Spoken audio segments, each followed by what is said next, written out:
से देखिए कुछ मतलब वाक्य होते हैं लाइफ में जो कि हम समझ नहीं पाते, लेकिन भगवान होते हैं कि ये सब आप ये सब की चीजें हैं या कुछ है, ऐसा कुछ नहीं होता। अगर आपकी आस्था भगवान में है ना, तो भगवान आपको कुछ ना कुछ इशारा जरूर करते हैं। जब भी हम ईश्वर की पूजा करते हैं ना, तो भगवान ईश्वर जो है, माता रानी जो है, हमें इशारा जरूर करती है। ऐसे ही स्वप्न में मुझे मतलब मंदिर तो दिखाई देता है, लेकिन दर्शन नहीं हो पाते।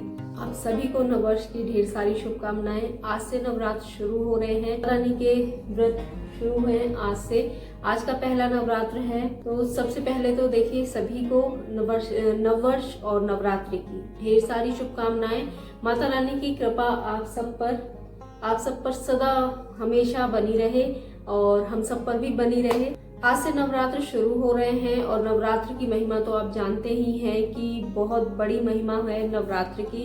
इन 9 दिन में माता के अलग अलग रूपों की पूजा की जाती है और बहुत ही विधि विधान से की जाती है। जितना जिसका सामर्थ्य होता है उस हिसाब से की जाती है, तो मैं भी उसी तरह से करती हूँ। तो आज सजाया है माता का दरबार, जो कि जो सामान मेरे पास होता है बस मैं उसी से ही सजाती हूँ, ज्यादा कुछ खरीद कर नहीं लाती।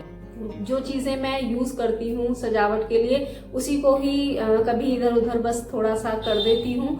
और देखिए कितना सुंदर माँ का दरबार सजकर तैयार हो जाता है। ये मेरी एक श्रद्धा है माँ के प्रति, क्योंकि अगर मैं ऐसा नहीं करती हूँ तो बहुत खाली खाली सा लगता है और लगता ही नहीं कि त्योहार है।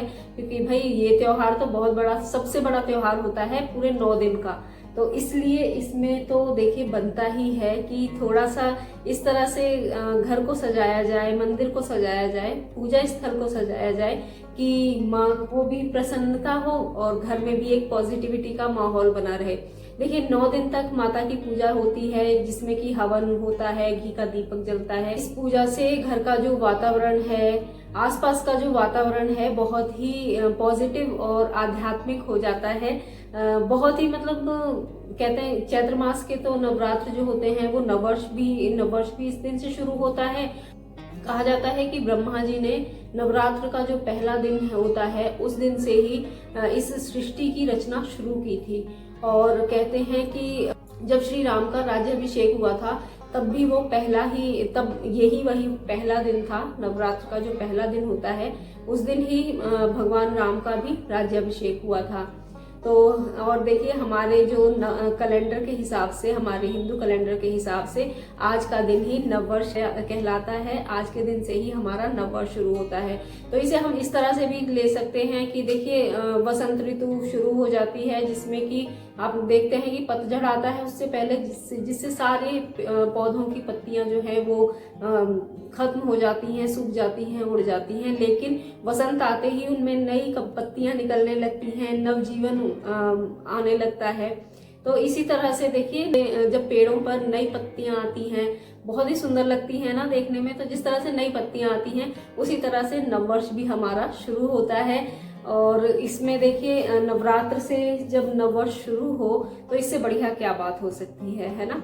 और नवरात्र में देखिए कलश स्थापना भी होती है। जो माँ का दीपक जो जलता है 9 दिन तक, उसकी भी देखिए अलग ही पॉजिटिविटी और सकारात्मक प्रभाव हमारे आसपास पड़ता है, हमारे घर पर पड़ता है, हमारे परिवार पर पड़ता है। नवरात्र में हम रंगोली भी बना सकते हैं। मैंने तो देखिए इस तरह से जो कागज की रंगोली है वो माता के आगे बनाई हुई है, माता रानी के आगे। तो आप चाहें तो रंगोली के कलर आते हैं, उनसे भी आप डेली रंगोली बना सकती हैं। मैंने तो ये ली हुई है और हर साल मैं माता रानी के आगे इसी तरह से इस रंगोली को रखती हूँ और इसी पर ही दीप जो है वो जलता रहता है। माता की मूर्ति की बात करूँ तो मेरे पास माता की मूर्ति नहीं है। ये तस्वीर है जिसे मैं अच्छे से सजाती हूँ। माता रानी की जो ये तस्वीर है इसे बहुत अच्छे से सजाती हूँ। मैंने वस्त्र भी बनाए हैं अपने हाथों से, आपके साथ लास्ट जो नवरात्रि की वीडियो थी ना उसमें मैंने आपके साथ शेयर किया था। देखिएगा कि वो वस्त्र कैसे हैं और मैं पास से आपको दिखा दूंगी। तो वही वस्त्र मैं माता रानी को पहनाती हूँ और तस्वीर है मेरे पास। लेकिन हाँ ये कई सालों से है और ये भी पता है मुझे कैसे मिली थी। इसका भी ना ऐसा हुआ था कि एक बार एक चंदा लेने आए थे जागरण के लिए। सरदार जी थे, वो माँ की तस्वीर दे रहे थे और चंदा जो है वो घर घर से ले रहे थे।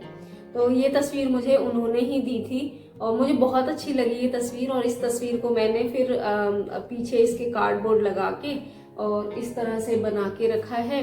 और इसी की मैं हर साल माता रानी की पूजा करती हूँ। नवरात्र में इसी को ही स्थापित करती हूँ, इसी तस्वीर को मैं स्थापित करती हूँ। मूर्ति लाने की इच्छा तो है, लेकिन मुझे पता है कि माता रानी की जब तक कृपा नहीं होगी ना, जब तक माता रानी खुद नहीं चाहेंगी, तब तक मैं नहीं कर पाऊंगी। क्योंकि सोचती तो हूँ लेकिन ला नहीं पाती। मूर्ति नहीं है, लाना तो चाहती हूँ, लेकिन मुझे पता है जब तक माँ की कृपा नहीं होगी ना, तब तक मूर्ति हमारे घर में नहीं आ पाएगी। तो तब तक मैं तस्वीर से ही पूजा करती हूँ, क्योंकि मैं जानती हूँ कि माता रानी की कृपा एक दिन ज़रूर होगी और मैं मूर्ति लेकर माँ की ज़रूर आऊँगी। देखिए, आपके पास जो भी मूर्ति या तस्वीर है उसे अच्छे से साफ कीजिए। मूर्ति है तो उसे स्नान कराइए, पंचामृत से स्नान कराइए, अच्छे से माता रानी का श्रृंगार कीजिए। माँ के लिए एक अलग स्थान बनाकर उन्हें वहाँ पर विराजमान कीजिए। तो मैं तो देखिए इसी तरह से करती हूँ। नवरात्र का व्रत जितना मेरा सामर्थ्य होता है उस हिसाब से करती हूँ। मैं तो यही चाहती हूँ कि देखिए माता रानी की कृपा हमेशा सब पर बनी रहे। और एक वाक्य मैं आपके साथ शेयर करती हूँ। हम दिल्ली में एक जगह है कालका जी, वहाँ हम हर साल जाया करते थे। एक निर्धारित हमारी डेट थी जिस पर हम माता रानी के दर्शन करने जरूर जाते थे। लेकिन कुछ सालों से हम नहीं जा पा रहे थे।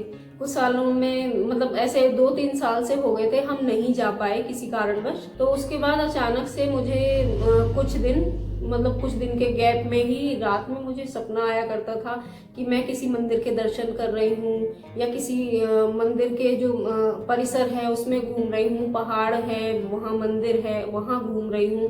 लेकिन जैसे ही दर्शन करने की बात होती थी, जैसे ही दर्शन करने का नंबर आता था ना, मेरी आँख खुल जाती थी। तो मैं समझ नहीं पा रही थी कि ऐसा क्यों हो रहा है। और ये चीज़ मेरे साथ 3-4 बार हुई। मैंने अपने हस्बैंड को भी बताया, तो वो भी कह रहे हैं कि ऐसा ही होता है कि आप जो चीज़ याद करके सोए तो वही आपके सपनों में आती है।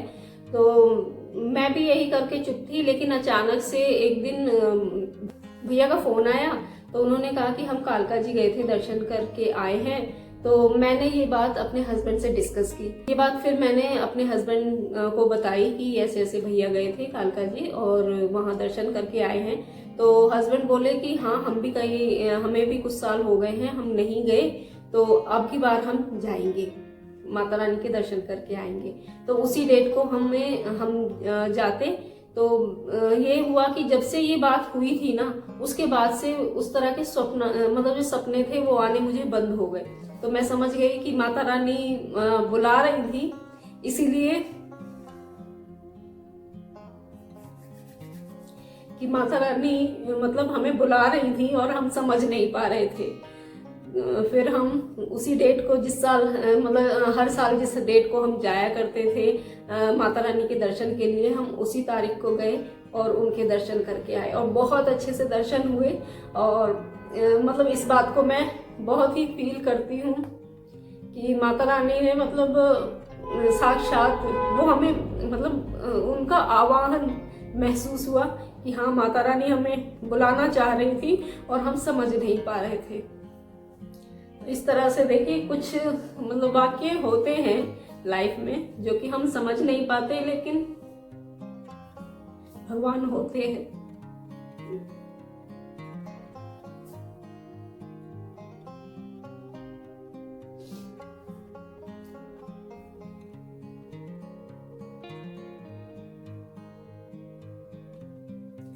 और ये मैं आपको इसीलिए बता रही हूँ कि देखिए कई लोग कहते हैं कि ये सब ढोंग की चीजें हैं या कुछ है।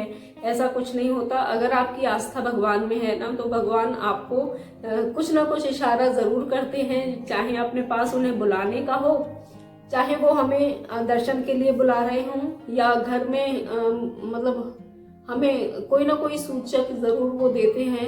हमें जरूर कुछ ना हमें अगर हम किसी परेशानी में भी हो ना, तो वो हमें कुछ ना कुछ ज़रूर बताने की कोशिश करते हैं या फिर किसी ऐसे इंसान को भेज देते हैं जो हमारी मदद कर सके। जब भी हम ईश्वर की पूजा करते हैं ना, तो भगवान ईश्वर जो है, माता रानी जो है, हमें इशारा ज़रूर करती है।